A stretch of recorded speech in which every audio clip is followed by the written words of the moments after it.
네, 민생경제연구소 안진걸 사장님과 함께하겠습니다. 반갑습니다. 고맙습니다. 인천에서 자원봉사하고 오셨다고요? 예, 저희들이 윤석열과 김건희와 한동훈과 오세훈이 포기한 심지어는 망치고 있는 민생. 네. 사실 야당 이재명 대표님도 고군분투하고 계신데 민생회복지원금 어떻게든 받게 해드리려고 저희는 이제 인천의 재물포 밥집이라고 한용걸 신부님께서 하는 금, 토, 일 3일 동안 하루에 한 150명, 200명 어르신들, 독거 어르신들 점심을 제공하는 식당이에요. 재물밥집. 그 오늘 이제 완도 분들이 미역하고 김하고 또 완도 출신 유장영 배우라는 분이 있어요. 그분이 삼계탕 집도 하는데 삼계탕 250그릇 하고 그래서 우리 민주 배우 이경 배우님하고 저하고 가서 직접 인사도 드리고 배식도 하고 왔습니다. 아, 그래요. 예. 윤석열이가 내팽개친 민생을 우리 뜻있는 유시민들께서 저희가 이렇게 해야죠. 정권을 바꾸고 또 법과 제도와 예산을 쟁취하는 건 그것대로 투쟁을 하대요. 당장 우리가 할 수 있는 일은 해야 됩니다. 그러니까 예를 들면 지금 광주시가 배달의 민족 독립선언을 해요. 독립운동을 해요. 그러니까 배달의 민족 탈퇴하자. 공공배달앱이 있어요. 땡겨라든지 이메프 말고 이메포라든지 거기는 수수료가 2%밖에 안 돼요. 소상공인 입장에서 너무 좋고 우리 소비자들 입장에서도 소상공인들도 도움이 되고 그다음에 배달의 민족이 영업이익만 7천억이라는데 그런데 얼마를 떼어가요? 배달의 민족은? 10%를 떼갑니다. 그래서 만 원짜리 하나 팔잖아요. 2만 원 팔면 수익률이 5%거든요. 소상공인들 평균 수익률이. 그러니까 1,000원 남는다는 거 아니에요. 2만 원어치 팔고. 근데 수수료로는 2,000원을 떼가는 겁니다. 야. 그러니까 소상공인들이 작년에 사업자들이 폐업을 100만 개가 있고 외식업체의 22%가 작년에 문을 닫았고 뭐 통계가 처참한데 아주 윤석열 거짓말한 거 보면 제가 다 반박할 건데요. 그래서 저희는 할 수 있는 일을 하자. 그래서 제가 최근에 뭐 홍길동은행도 만들었잖아요. 그러면서 긴급 생계 지원 10만 원씩 연락이 오면 바로바로 합니다. 추석 전에도 200명 제가 지금 4번째로 정기 지원도 지금 준비하고 있고요. 아유, 우리 저기 안진걸 소장님은 또 출연료 모아가지고 또 장학금도 주시고. 꿈수저 청년 장학금도 추석 후에 하고. 아니 요분 같은 경우도 미담을 소개해드려야 돼요. 이분도 이거 뭐야? 배달의 민족 이거 안 될까? 배달의 민족 독립선언을 주도하는 분이거든요. 광주자 김현성 광주경제진흥. 아버님이 돌아가신 아버님이 봉사회라고 유지를 남겨주신 거예요. 홍길동은행에 기부를 해주셨습니다. 아이고 그러니까 감사합니다. 대한민국이 윤석열, 김건희, 한동훈 때문에 망하고 있지만 그래도 너무 좋은 분들이 많아요. 오늘 재물포 밥집에서 삼계탕 기부하신 분들, 미역과 김을 급여해 주신 분들, 완도 군민들, 이기영 배우님, 유장영 배우님, 그다음에 홍길동은행, 배달의 민족 독립운동하면서 소상공인 챙기는 지자체 다 민주당 또는 진보 세력들이 그걸 하고 있는 거죠. 사실은 이재명 대표가 경기도지사일 때 배달앱 그렇죠. 배달앱 만들었잖아요. 공공배달앱. 배달의 민족 같은 데서 너무 많이 떼어가니까 공공배달앱은 아주 최소화하고 10%씩 떼가는 데를 이용하느니 소상공인도 소비자도 2%만 떼가는데 이렇게 이용해주는. 그래서 배달의 민족 독립운동은 소상공인들만 탈퇴하는 게 아니라 소비자들도 탈퇴를 하면 돼요. 그렇지. 땡겨를 다운받아갖고 시키면 되잖아요. 어차피 배달되는 건 똑같은데. 그렇지. 그렇죠? 그렇게 저희는 캠페인하고 있습니다. 이렇게 야당이어도 하나하나 또 그 뭔가 민생을 위해서 할 수 있는 일들이 많이 있어요. 여러분 정말 참 우리가 윤석열이가 대통령 되고 나서 신께서 우리 민족에게 이 나라에게 어떤 교훈을 주셨을까? 야, 그렇게 너희들 윤석열 찍으면 혼자만 부자가 될 것으로 알았지? 그게 되냐? 그리고 말이야, 기본적으로 서로 돕고 살아야지 말이야. 그게 공동체 아니야? 이걸 우리에게 일깨워 주시려고 한 게 아닌가 하는 생각이 들고요. 촛불시민혁명 이후에 민주주의가 상당히 발전했고 남북관계도 상당히 발전해서 우리가 방심하고 또 마음 놓고 또 민주주의나 민생이나 평화 같은 것은 역진할 수 없을 것이다. 우리 스스로 조금 그렇게 좀 너무 좀 자만했던 것도 있잖아요. 그게 아니라 매일매일 깨어있고 매일매일 참여하지 않으면 그게 비록 좀 피곤하긴 하지만 그러면 언제든지 윤석열 같은 자가 다시 거짓말을 하고 정치 공작을 해서 집권해서 대한민국 100년 동안에 우리가 임시정부 때 지금 100년 그 성과를 단박에 무너뜨리고 일본의 식민지, 일본 나라 갖다 바치고 미국이 앞잡이로 그냥 평생 살아가는 역사도 민족도 자주도 없는 그리고 그러면서 민생과 경제를 모두 파괴되는 심지어는 아파갖고 지금 병원 가면 다 죽게 생긴 지금 우리 국민들 지금 다 뭐라 하는지 아시죠? 아프면 안 된다.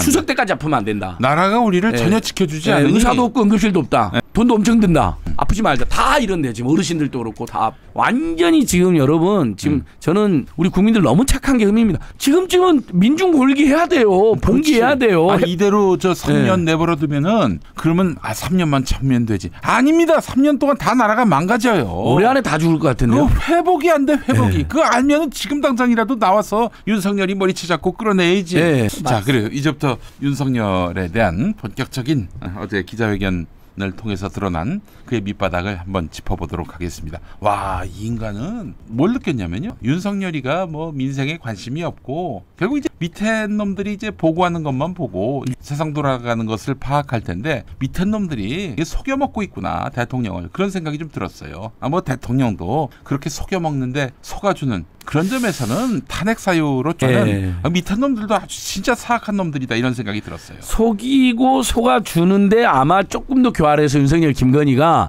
야야야야 좋은 것만 싹 과장해서 갖고 와. 지금 기자회견 딱 3번째 하는 거고 브리핑 2번째 하는 건데 야 내가 뭐 잘못했다고 이야기하기 싫어. 내가 잘한 것으로 거짓말 치거나 과장하거나 뻥칠 수 있는 것만 갖고 와. 경제가 너무 좋대요. 세계가 주목하고 있대요. 아니 어디서 우리도 좀 합시다. 그러니까 어떤 데이터를 근거로 해서 그딴 소리를 하는 거야? 그래서 4분기 2분기 경제 성장을 보니까 마이너스 2%로 역성장했거든요. 네. OECD에서 3번째예요. 꼴찌로. 그럼 OECD가 우려를 하는 거죠. 꼴찌다. 그리고 국내외 경제 성장률 전망 기관이 대한민국 경제 성장률 지금 낮추고 있어요. 2.4% 뭐 이렇게. 근데 다 우려하고 상저하고가 아니라 상저하저저가 되겠다고 이야기하는데 치만 좋다는 거예요. 자, 여러분 상반기에 항상 하는 얘기가 그죠. 지금 잠깐 이야기해 볼까요? 상반기에는 저조하지만 하반기 가서는 높아진다. 그 상저하고 연초만 되면 이딴 소리를 하는데 그 후 하반기 가면은 상저하저야. 상반기에 특히 예산을 조기 집행을 많이 했거든요. 근데도 지금 성장 동력이 떨어지는 거예요. 왜? 내수가 너무 어려워요. 부채하고 동력이 안 생기는 부채가 너무 많고 가계부채든 자급자 부채 너무 많고 그다음에 사람들이 그러니까 돈을 안 쓰고 이자 부담이 시달리고 또 빚내서 집 사라 해서 또 어쩔 수 없이 집 산 사람도 있잖아요. 불안해가지고 그 사람들은 더더욱 어마어마한 이자를 낼 거 아니에요. 그렇지. 그러니까 하반기 내수는 더 꽝입니다. 근데도 거짓말하고 아까 말씀드렸죠 여러분. 작년에 사업자 100만 개가 폐업을 외식업체 25% 문을 닫았고 부산대에서 부산이 가장 좋은 부산대 상권이 공실률이 30% 안팎이고 상반기에 체불임금만 1조 500억으로 대한민국 역사상 통역사상 최대치 올해 처음으로 2조 원이 넘어가고요. 거기 IMF 사태라든지 알레치 사태 같이 겹쳐지잖아요. 미수급 못 받으면 어떻게 하겠어요. 중소상공인 그건 아예 측정도 안 된 거네. 그러면 또 체불임금이 발생하잖아요. 그렇지. 2조로 훌쩍 넘어갈 거고요. 신용카드 대출액 신용카드 연체율 사상 최대고요. 그다음에 어제도 발표됐잖아요. 가구의 25%가 적자입니다. 전체 가구의 4분의 1이 적자예요. 이분들이 적자인데 무슨 돈을 쓰겠어요. 그다음에 실질임금도 지금 올해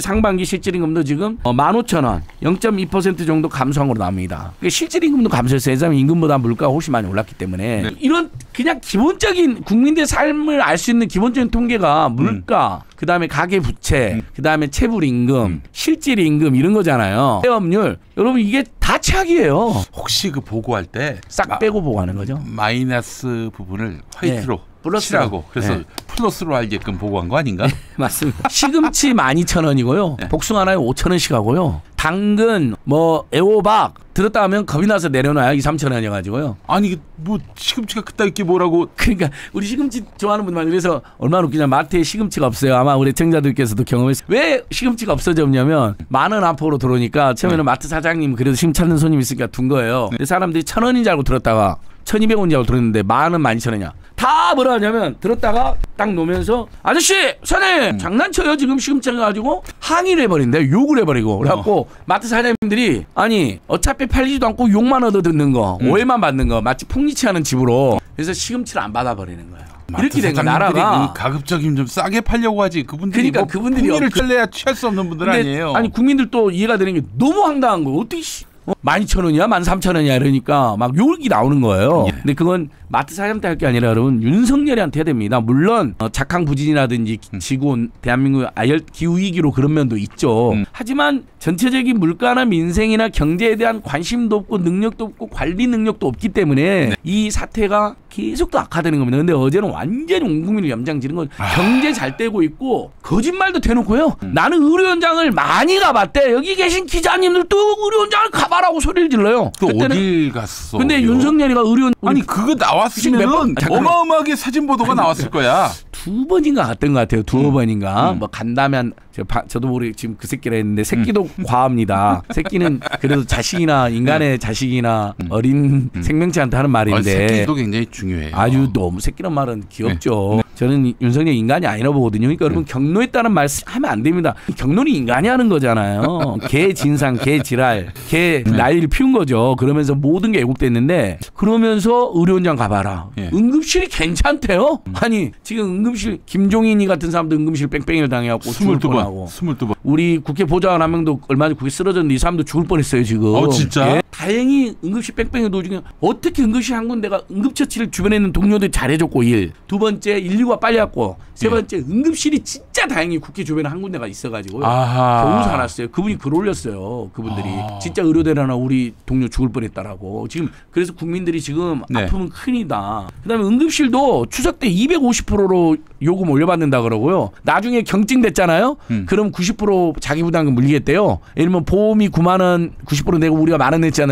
저를 방대로 하겠대요 이제. 근데 아니 우리가 그럼 뭐야? 그럼 아프더라도 응급실 오지 말라는 얘기 아니야? 아니 그리고 우리가 경증인데 응급실 누가 합니까? 본인이 경증이라 생각하면 약 먹고 그냥 자죠. 그렇죠. 근데 추석 기간에 여러분 우리가 응급실 갈 정도면 어느 정도예요? 기분 좋은 추석 때 아픈 거잖아요. 막 고열이 펄펄 나고 막 헛소리가 나오고 막 속이 뒤집어지고 장염으로 그러면 사람들이 가는데 나중에 결과적으로는 경증으로 밝혀지는 경우가 있을 수 있거든요. 근데 그걸 우리가 어떻게 알아요? 의사들도 진료 다 끝내면 안 돼요. 의사 선생님 경증 여부를. 아니, 사실 제 아들도 뭐 완전히 장이 협착이 됐나 그래서 그랬는데 알고 봤더니 뭐 바람을 하나 넣었더니 금방 나은 거야. 그러니까 그러면 결과적으로 경증일 수 있잖아요. 그럼 경증 아니야? 근데 경증. 부모님이 얘가 막 배가 아파 죽겠다는데 야야야 경증이야 경증 응급실 가지 약 하나 먹고 자 이럽니까? 야 그 저기 뭐야 우리 비용 많이 나가니까 너 좀 참아야겠다. 이런 부모가 어디 있어 그러니까 세상에. 그렇게 만들려고 하는 건데 결국은 그러면 응급실 이용을 제한도 못할 뿐만 아니라 서민 중산층들의 비용만 늘어납니다. 그렇죠. 어차피 부자나 대기업은 다 주치 있고 또 일면 설령 비용이 많이 나온다 하더라도 부담이 거의 안 되잖아요. 근데 우리 지금 서민들 가구 25% 우리 국민들 중에 서민이잖아요. 25%면 적자란 말이죠. 몇십만 원. 그렇죠. 이분들한테 의료비를 더 받아내겠다는 거예요. 응급실이 지금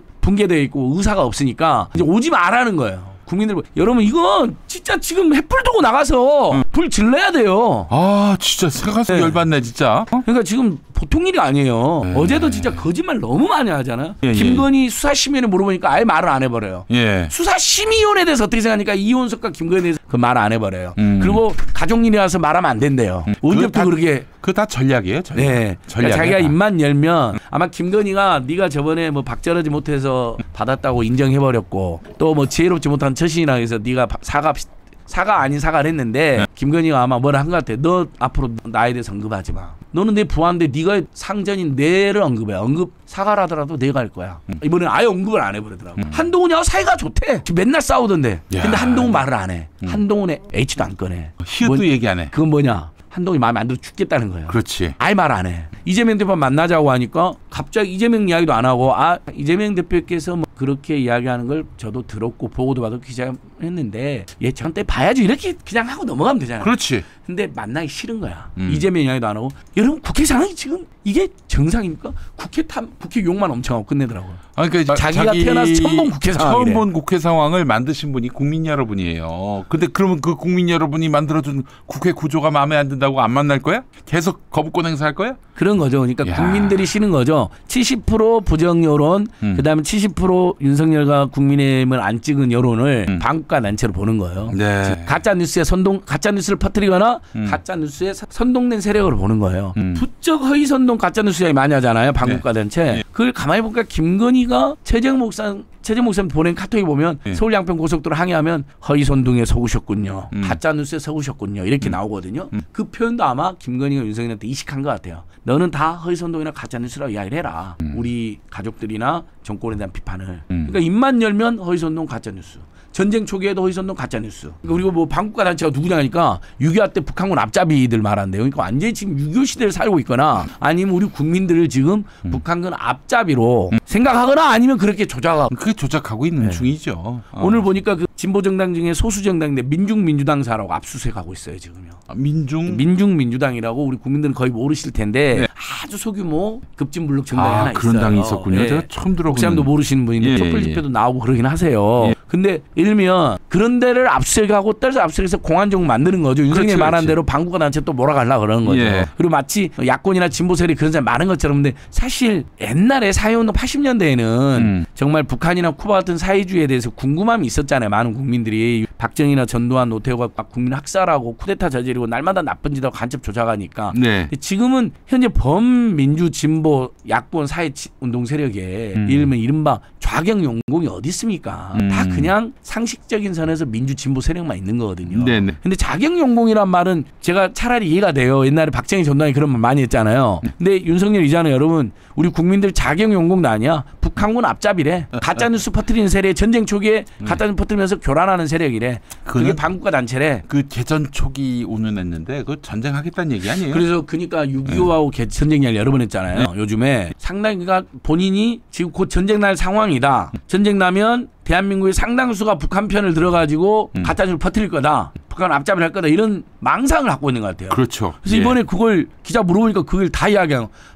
경향신문 기자는 반국가 단체를 야당이라고 생각하냐 물어보면 명확하게 아니 그럴 리가 있나요? 야당이나 진보 시민단체를 말하는 게 아닙니다. 예를 들면 극소수 옛날부터 있었던 암약했던 뭐 진짜 간첩을 달하면서 차라리 이렇게 말할 줄 알았더니 부인은 안 해요. 야당 그게 아니고 뭐 6.25 때 앞잡이들 이야기하는데 포괄적으로 계속 이야기해요. 가짜뉴스 퍼뜨리는 세력, 헌법에 충성하지 않는 세력. 그건 국민들 다수를 지금 그렇게 상정하고 있다는 거예요. 네. 우리 국민들 절대 다수는 아닙니다. 이런 말을 보통 쓰잖아요. 말이라도 절대 안 쓴다니까요. 결국 계엄령으로 가기 위한 어떤 수순을 밟고 있다라고 봐야 될 것 같고요. 충분히 예. 그럴 기획도 하고 있을 겁니다. 네, 지금 무엇보다도 의료 현장 좀 큰일입니다. 네. 이거 민생 전문가로서 왜 윤석열이가 이렇게 의대 정원을 증원하려고 하는 것인지 그리고 사실 개혁을 하려면은 이와 관련해서 저항이 있을 수 있고 아울러 그로 인해서 국민들이 예기치 않게 피해를 입을 수도 있고 그러면 철저히 대비를 해서 개혁을 해야 되는 거 그렇죠. 아니에요? 뭡니까 이게 대체? 물리적으로 2,000명을 늘리는 건 과학적인 근거도 없고 합리적 설명도 없잖아요. 네. 오죽하면 어제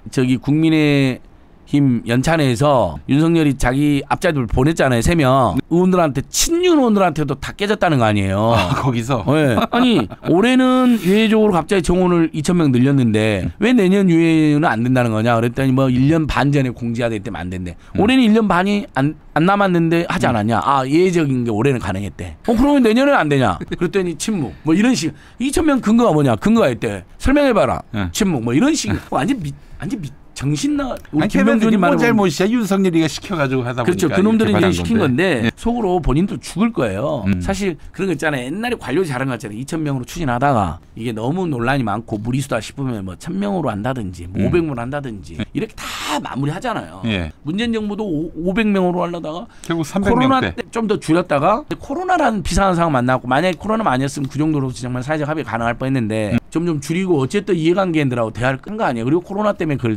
추진 못한 거였거든요. 근데 저는 이건 정말 무슨 주술이다. 천공이나 김건희한테 야 2,000이라는 숫자가 좋으니까 무조건 밀어붙여. 이런 그게 아니면 도저히 설명이 안 되고요.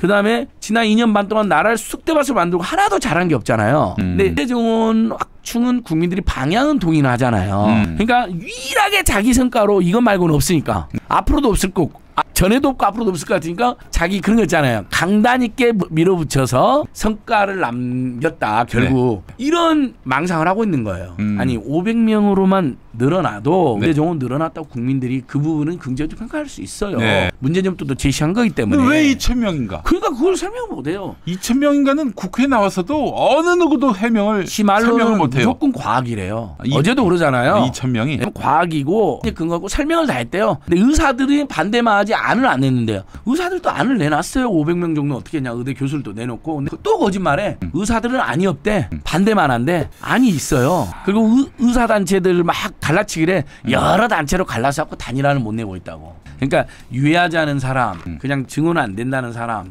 그래도 500명 정도에서 좀 타협을 하지 않는 사람 여러 그룹이 있었던 건 맞죠. 네. 하지만 그것은 뭐냐면 0명에서 500명 선으로 늘릴 수 있다는 이야기 아닙니까? 네, 네. 그럼 불러다가 그러면 내년에는 300명, 내후년에는 뭐 400명, 그다음에 3년 후에는 500명 이렇게 타협하면 되잖아요. 그러면 각 의대들도 시설 보강하고요, 교수님 채용하고. 지금 1,000명 뽑아도 교수도 없어요. 내년엔 시설도 어떻게 없어요. 그 수업을 하려고 하는지 모르겠어요. 그러니까요. 완전 저는 거기에다가 아마 김건희랑 둘이 이야기하면서 이 나라는 지금 정치 검사들과 여사와 법사들이 지배하고 있는데 유일하게 우리의 기득권에 도전한 애들이 의사다. 이번에 의사들 짓밟아 버리자. 뭐 이런 이런 결의도 한 것 같아요. 그 어떤 뭐 개혁 저항 세력일 수도 있고 그렇다면은 달래가면서 가든지. 아니 사실 의사가 뭐 어디 대체할 수 있는 인력이 없잖아요. 뭐 우리 지하철 파업할 때 기관사나 이런 분들은 또 퇴직하신 분들 그런 분들 써서 할 수 있겠지만은 의사를 어떻게 합니까? 외국에서 수입할 수도 없는 거고. 맞습니다. 대체 인력이 없는데 이렇게 대책 없이 그 의사들이 파업할 때 야 너희들 굴복하고 들어와 이러고만 있으면은 어떡해요? 그러니까 응급실 대란이 발생한 거 아니겠습니까? 네. 지금 응급실 대란뿐만 아니라요, 암이 발견됐어요. 건강검진이라든지 그렇죠. 뭐 우연한 계기로 진료를 했는데 다른 병으로 갔다가 그러니까 수술실도 지금 비상이고. 이분들이 다 어떻게 되냐면요, 저도 요즘 그런 연락 많이 받아요. 지금 사랑하는 식구가 암이 발견했다, 진료 수술 다 지금 당장 받아야 되는데 다 내년으로. 그것도 불분명하게 그냥 내년 초쯤 가능. 지금 이러면 가족도 어떻게 살겠어요? 당장 수술해야 되는데 진료도 안 돼, 수술도 안 잡혀. 그러니까 여러분 횃불 들고 나가야 된다니까. 지금 방법이 없다니까. 저희 어머니가 이제 작년 1월에 돌아가셨는데 암 환자셨고, 그리고 집에서 이제 가려 중에는 수시로 독한 약을 쓰잖아요. 그러니까 선망 증세 같은 게 있어서 새벽에도 일어나서 우리 80대 아버지에게 응급실 가자 그러셨어요. 이게 만약에 어머니가 지금도 생존해 계셨다면은 야 이거 어떻게 감당하나 싶을 생각이 들 정도예요. 운명이나 물리적으로 안 돼 갖고 돌아가시면 그것도 슬프고 덜 스럽지만 온 가족에게 분명히 고칠 수도 있었고 응급실도 있는데 갔더니 의사도 없고 뺑뺑이로 돌아가신다. 그건 너무나 큰 충격과 고통이 되지 않을까요? 그렇죠. 지금 그런 사람들이 지금 속출하고 있는 건데 어제 기자들한테 짜증을 내는 거예요. 저는 병원을 많이 다녀봤습니다. 여러분들도 가보세요. 현장에 가보세요. 현장에 같이 기자들이 훨씬 많이 아니야 이 새끼. 아이 미친 새끼. 새끼죠. 아니 새끼도 원래 야 이 새끼야, 곱게 미치는 것도 복이야 이 새끼야. 그러니까 정신이 아주 나쁘게 나가버렸어요. 정신 나가는 유형도 여러 가지 있잖아요. 그렇지. 최악의 상태로 정신 나가버렸어요. 아유. 오히려 기자들이나 뭔가 자기한테 지원하는 사람들은 어제 그냥 훈계를 해요. 훈계. 자, 윤석열 이야기 뭐 하면 할수록 진짜 분노가 치미는데 식사하고 예. 좀 힘을 얻고. 김영민 TV는 밥이 좋으니까 요즘 또 간토 대학살이삼 요거 개봉해서 이 영화도 우리 국민 다 봐야 돼요. 보셔야 돼. 서울의 봄처럼 봐버려야 돼요. 이거를 보고도 이런 뉴라이트가 창고라는 이 세상이 동의가 된다면은 그 정신 나간 거지. 그렇죠. 진짜. 그러면 그 사람들은 다 일본으로 이민 가는 게 좋아요. 대한민국 어지르지 마시고. 후쿠시마 앞바다에서 잡은 생선 처먹고. 그러니까 이 영화를 보고도 일본 제국주의 만행과 군국주의 만행에 대해서 사과받기를 포기한다든지. 그렇지. 중요한 거 일본의 마음이라고 일본만 살뜰하게 챙긴다는 이런 자들은 한민족이 아닙니다. 다 그냥 일본으로 갔으면 정말 좋겠어요. 일본 군국주의 앞잡이들인데 대한민국 민족 공동체에서는 그런 사람들을 우리가 용납할 수 없는 거죠. 프랑스도 여러분 똘레랑스는 앵똘레랑스라는 적용 안 하잖아요. 불관용 세력에게는 뜰 수가 없다. 네, 관용이 없다. 공화국을 파괴하는 세력에게는 없는 거죠.